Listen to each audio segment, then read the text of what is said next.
Okay, madam ulang semula.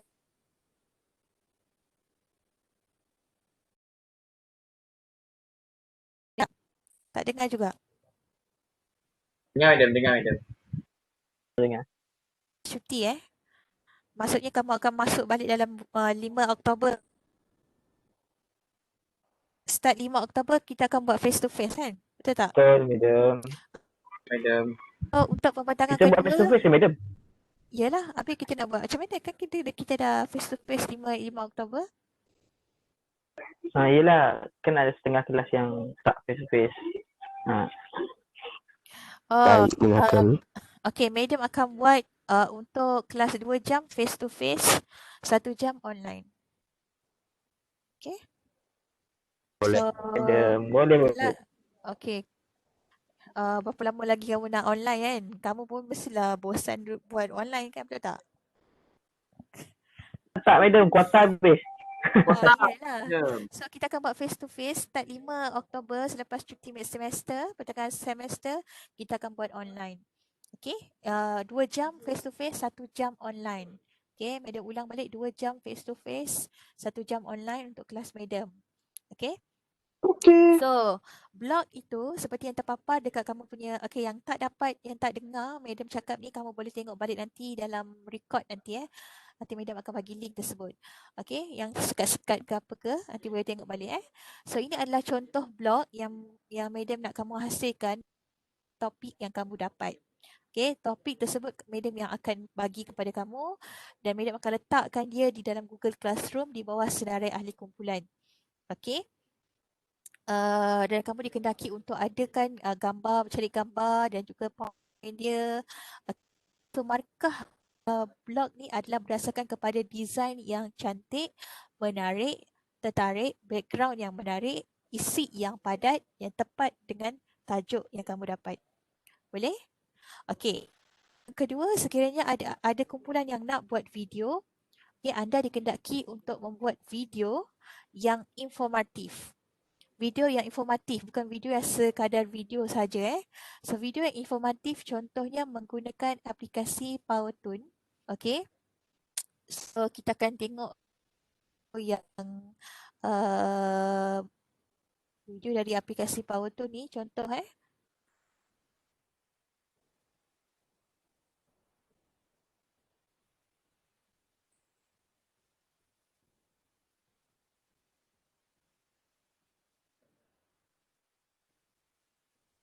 Okey kelas, nampak tak paparan di skrin anda? Contoh video yang madam paparkan ni, nampak ke? Untuk madam. Okey, ini adalah contoh kalau ada kumpulan yang tak nak buat vlog, tak faham, kamu boleh buat video macam ni. Tapi video ini perlu ada informasi. Bukan sekadar video berlakon, tak ada apa-apa informasi. Okey, so madam tak nak berlakon tak nak ada berlakon sebab kita nak ada penjarakan sosial. So kamu dikendaki sedikit animasi lah ataupun sedikit penulisan menggunakan apps PowerToon ataupun apa-apa apps yang ada di internet. Okay, apps yang popular adalah PowerToon, POWTOON ataupun menggunakan Animaker. Okay, nanti madam akan tulis dalam apps dia dan juga video scribe yang kamu boleh dapatkan animasi-animasi sedemikian. Ada soalan boleh tulis kat dalam ruangan chat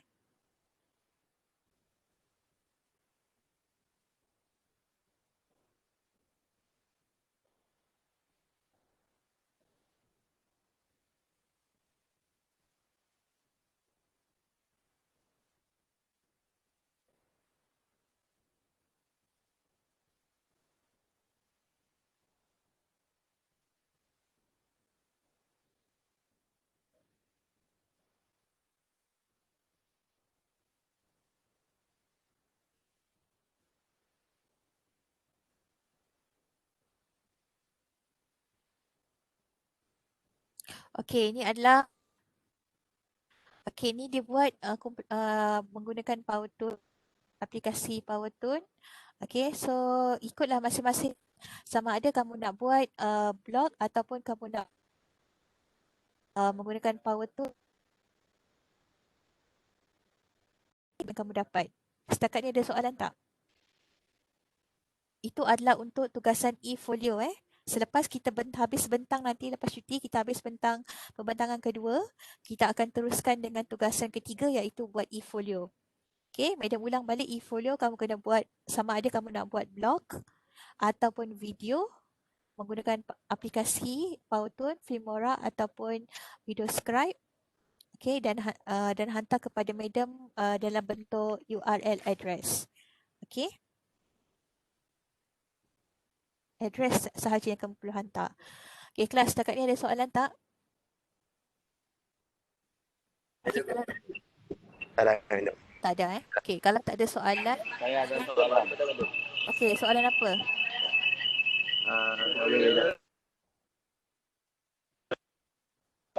Blok ke madam mesti hari. Apa pula? Dia ada frekuensi. Okay, blog tadi apa tadi? Apa tadi? Ah. Blog apa? Blok yang mesti macam ada masuk macam kita buat lah macam blok kedai macam nota madam. Ya, betul. Okay, tapi dekat sini ada tambahan markah. Tambahan markah dia adalah daripada sudut design blog tersebut. Background dia macam mana, gambar yang kamu pilih tu sesuai ke tidak. Okay, kamu punya font yang kamu gunakan tu sesuai ke tidak. Okay, blog kamu menarik ataupun tidak. Itu dari sudut dia punya design blog tersebut yang kamu boleh customkan dia. Okay, satu kumpulan perlu hantar satu blog ataupun kalau kamu nak buat video, satu kumpulan satu video. Okay, so kalau siapa-siapa yang tak tahu buat video, boleh cari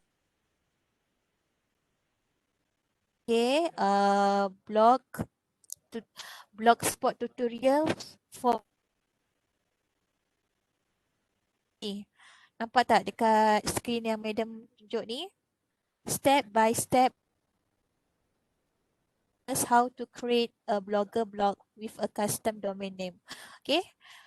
Ataupun kamu boleh tengok juga how to start a blog or kalau kamu tak faham bahasa Inggeris untuk bahasa Melayu, cara membuat blog di Blogspot. Boleh tak? Madam tak akan ajar kamu kena cari sendiri. Dekat YouTube memang banyak step by step tutorial untuk buat blog.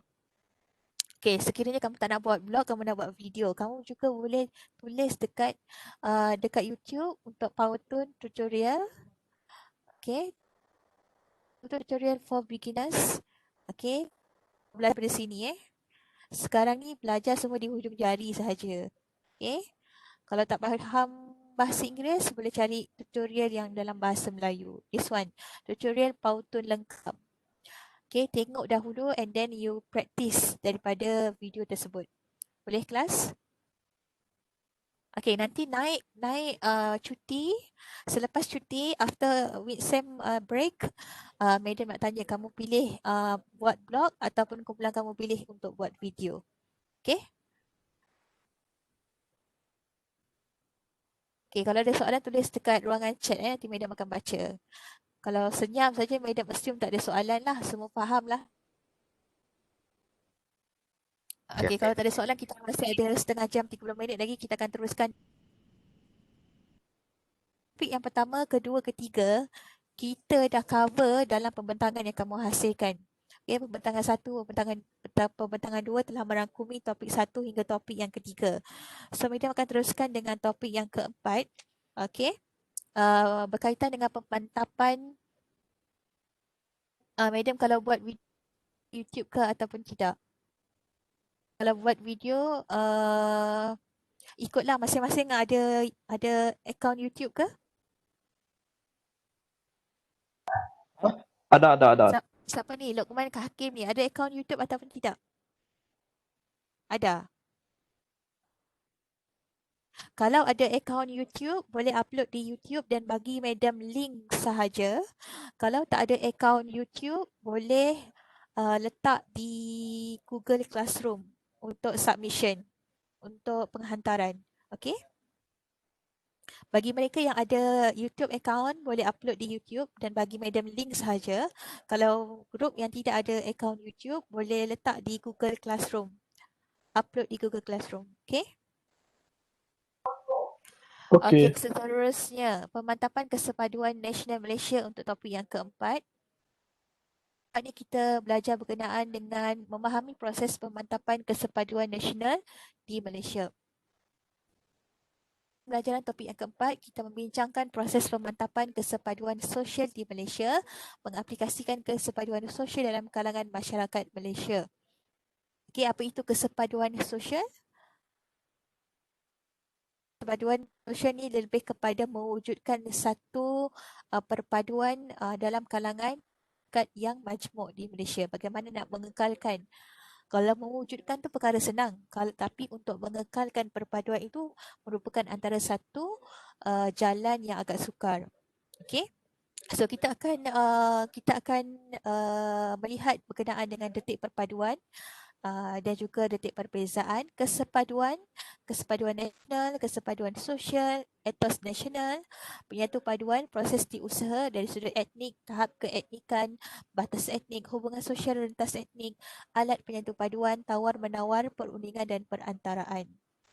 Okey, 3 lapisan perpaduan, apa itu perpaduan, apa itu kesepaduan dan juga apa itu penyatu paduan.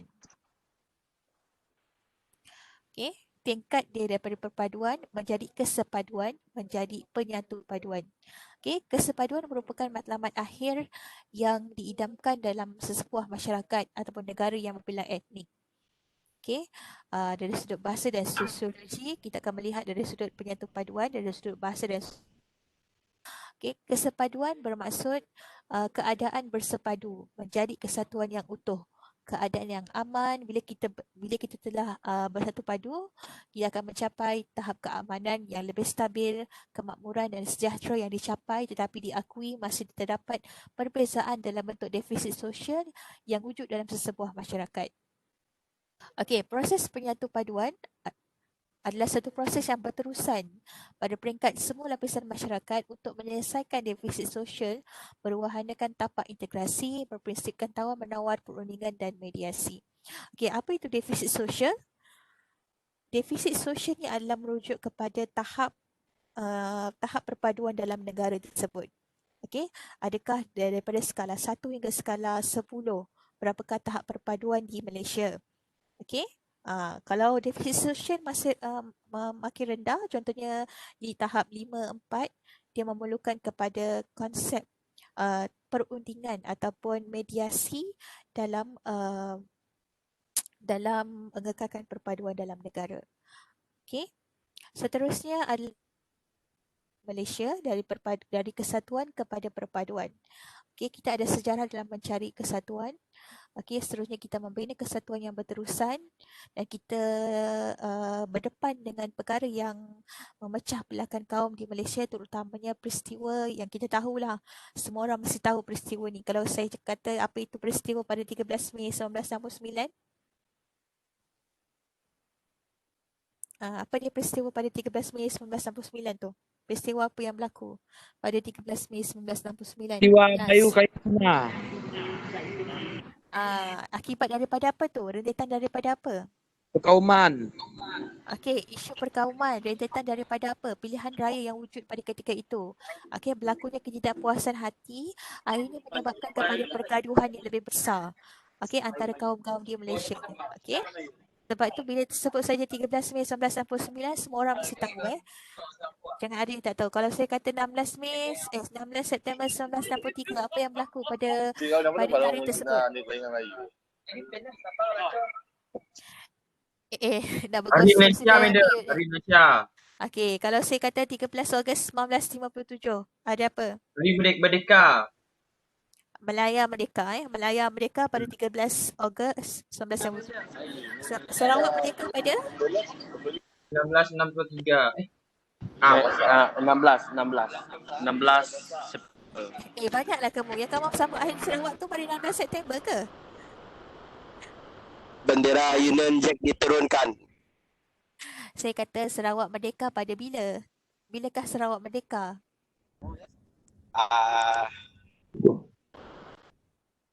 Bila kamu sambut hari Sarawak? Hai, Sarawakian. 16 September. Astaghfirullahalazim. 13 Mei, madam. 2 Julai. 22 Siapa Julai. cakap tu? 22 Julai ya. Ada Ya. Studentku sekalian yang anda sambut Hari Sarawak tu pada 22 Julai tu. Kan? Itulah Hari Sarawak Merdeka. Okey, Melaya Merdeka pada 31 Ogos 1957. Penyatu paduan wilayah-wilayah Borneo dan juga Melaya pada 16 September 1963. Bermulanya peristiwa 13 Mei 1969 ni rentetan daripada pilihan raya pada awal, sejarah awal pilihan raya. Okey.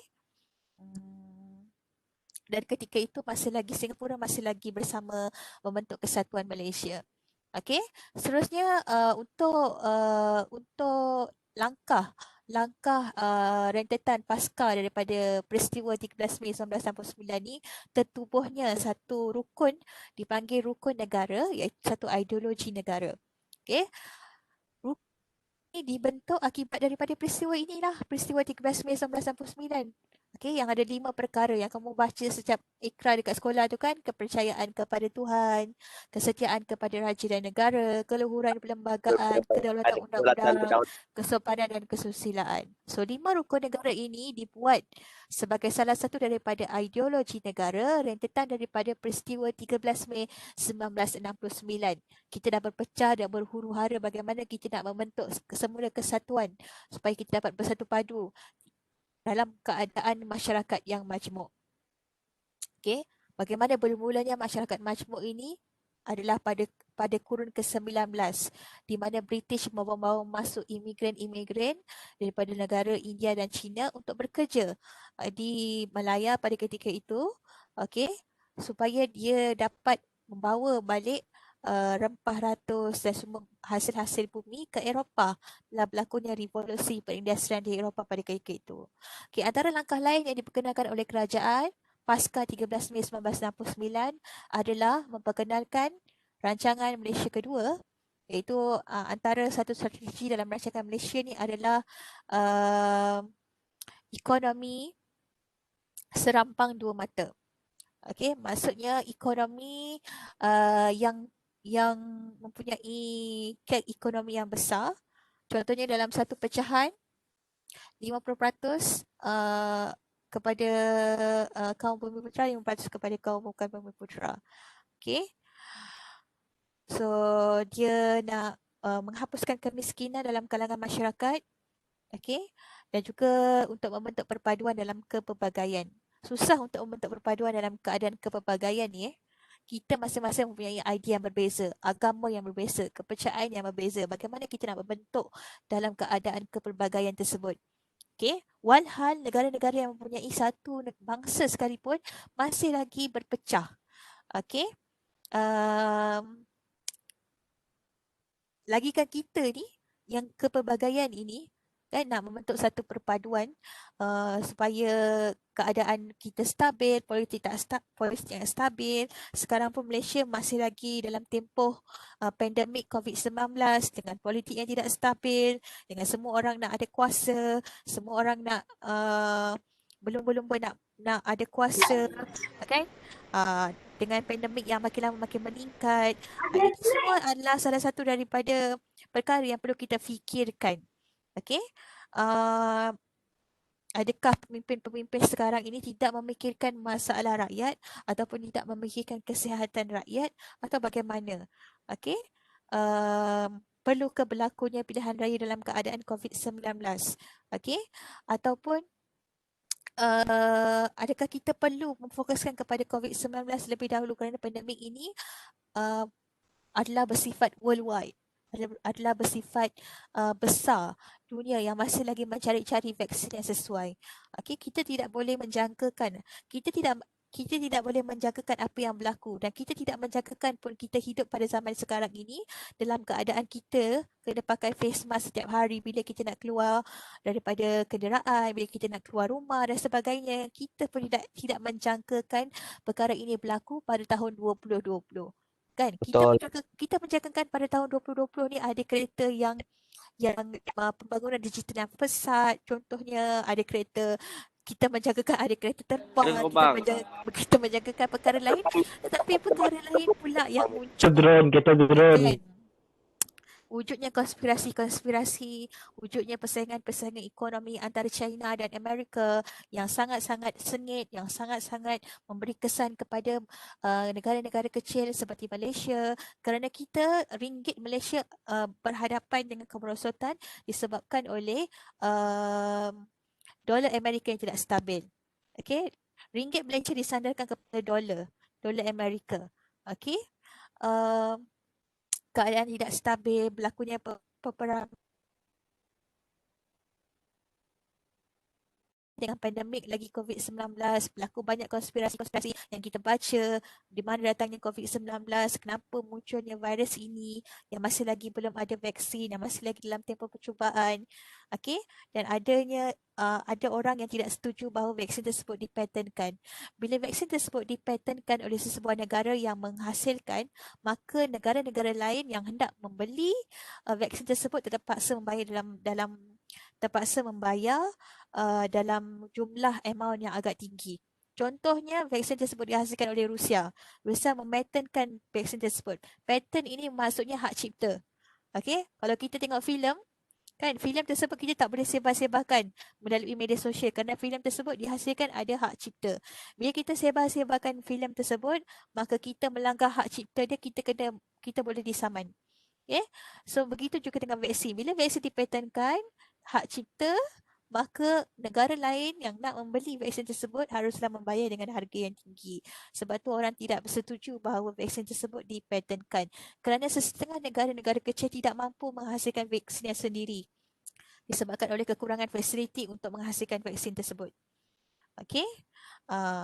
Kita pun tak tahu lagi bila COVID-19 ni akan reda, kan? Kita tidak boleh menjangkakan, expect benda yang belum berlaku. Okey? Bilakah kita akan stop untuk pakai face mask dan sebagainya. Okey? Dalam dunia sekarang yang terlampau banyak masalah yang berlaku, bagaimana hendak mewujudkan perpaduan dalam kepelbagaian. Okey?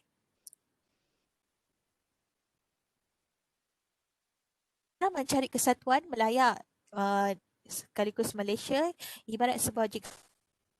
Okey, negeri-negeri dalam layar Malaysia asalnya terikat kepada pusat-pusat yang berbeza. Siam, Belanda dan Britain sehingga disatukan oleh penjajah British.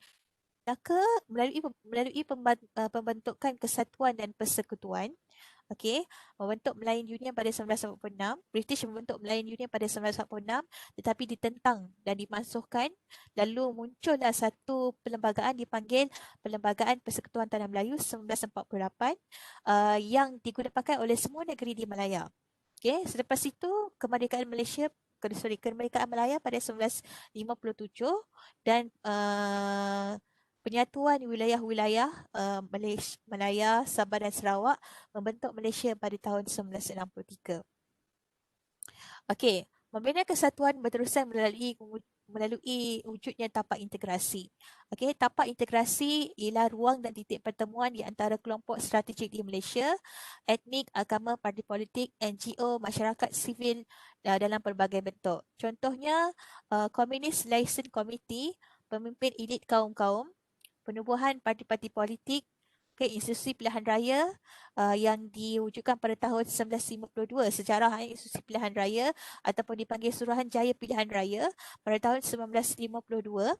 Okey, rancangan pembangunan 5 tahun, perlembagaan 1957 dan simbol dan struktur kesatuan adalah Yang di-Pertuan Agong. Okey, Yang di-Pertuan Agong adalah Ketua Negara Malaysia. Okey, dia adalah Ketua Negara. Tapi ketua eksekutif bagi Malaysia adalah Perdana Menteri. Okey, kalau ketua negara adalah Yang di-Pertuan Agong. Kalau ketua eksekutif adalah Perdana Menteri. Okey, bendera juga adalah lambang perpaduan. Sebab itu bendera tidak boleh dikibarkan dalam keadaan terbalik. Bendera tidak boleh diletakkan di bawah kerana bendera ini adalah salah satu daripada lambang perpaduan dan juga lambang kebanggaan sebagai rakyat Malaysia. Okey, lagu Negaraku, dasar kebudayaan kebangsaan, bahasa kebangsaan, sekolah aliran kebangsaan, sebagainya. Okay, so peristiwa 13 Mei 1969, kesatuan yang pecah berderai. Okay, ini adalah satu daripada sejarah pada tahun 1963. Okey. Dalam buku ni kalau kamu pernah baca, 1969, dalam bukunya The May 13 Tragedy, satu report yang dikeluarkan oleh National Operation Council yang melaporkan berkenaan dengan peristiwa tersebut. Okey.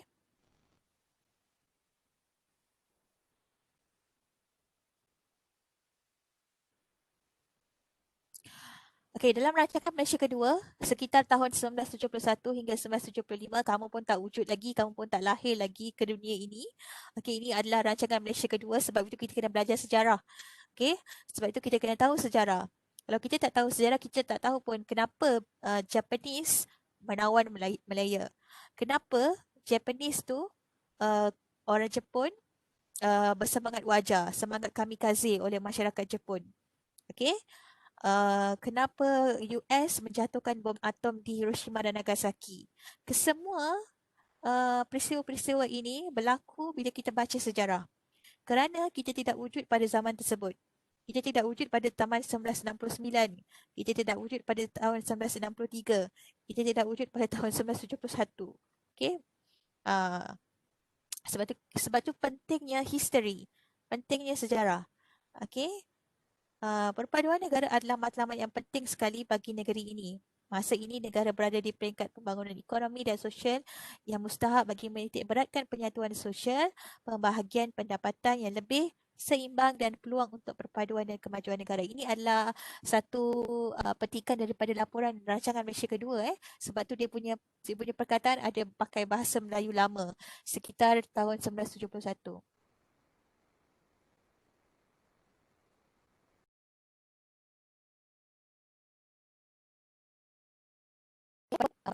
Pulung Datuk Dr. Samsul Amri Baharudin. Okey. Dia mengatakan perpaduan adalah suatu hasrat yang diidamkan, adalah sukar diukur, dilihat secara nyata maupun berkekalan. Perkara ini biasanya hadir mengikut keadaan, keperluan dan detik-detik tertentu secara formal atau tidak formal dalam kehidupan seharian masyarakat. Okay, detik perpaduan versus detik perbezaan. Apa itu detik perpaduan dan detik perbezaan? Okay, antara suasana yang sering kita lihat yang mewujudkan detik perpaduan. Okay, apa dia contoh-contoh detik perpaduan yang kamu nampak di Malaysia? Yang kamu rasa peristiwa tersebut mewujudkan perpaduan di Malaysia? Boleh mengeratkan perpaduan di Malaysia. COVID-19, madam. COVID-19. Kenapa kamu rasa COVID-19 tu adalah satu detik perpaduan di Malaysia?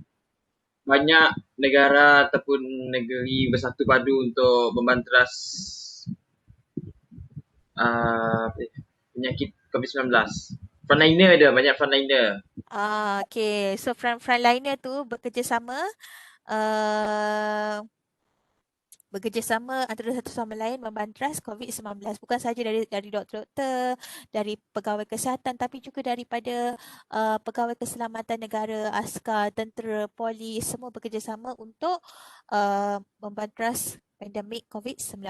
Okay, kita nampak situ adalah salah satu daripada detik perpaduan yang wujud dalam kepelbagaian. Okay. Seterusnya adalah antara suasana yang sering kita lihat muncul adalah pergaulan di pasar. Kalau kita pergi pasar dan sebagainya, kita juga akan membeli barang dengan masyarakat ataupun kaum yang berbeza, agama dan kepercayaan dengan kita. Okay, majlis-majlis perkahwinan, rumah-rumah terbuka, perayaan-perayaan yang disambut oleh rakyat Malaysia, kita biasanya akan menyambut perayaan secara bersama-sama. So, ni adalah contoh detik perpaduan. Sukan bola sepak, ribuan penyokong Harimau Melaya menyokong pasukan bola sepak Malaysia. Perkahwinan lain. Okay, orang Malaysia suka makan di kedai mamak. Okay, makan roti canai, makan nasi lemak, nasi biryani dan sebagainya. Okay, mamak tu sendiri boleh jadikan satu kedai ataupun tempat yang menyatu padukan seluruh rakyat Malaysia. Itu adalah detik perpaduan. Sukan masing-masing menyokong pasukan bola sepak ataupun pasukan badminton negara. Okay.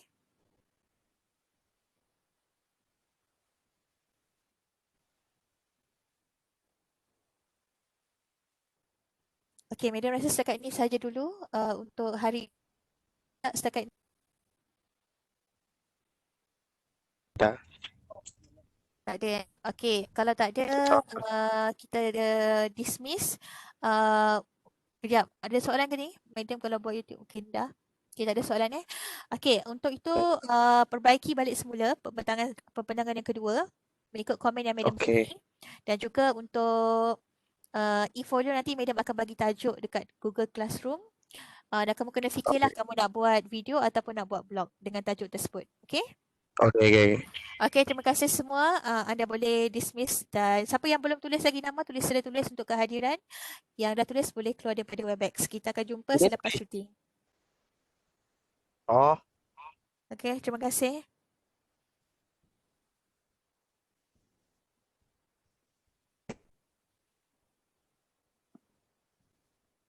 Tulis nama dekat chat ke, Madam? Ya, tulis nama dekat chat. terima kasih Madam. Sama. Terima kasih, Madam. Selamat petang. Assalamualaikum. Salam.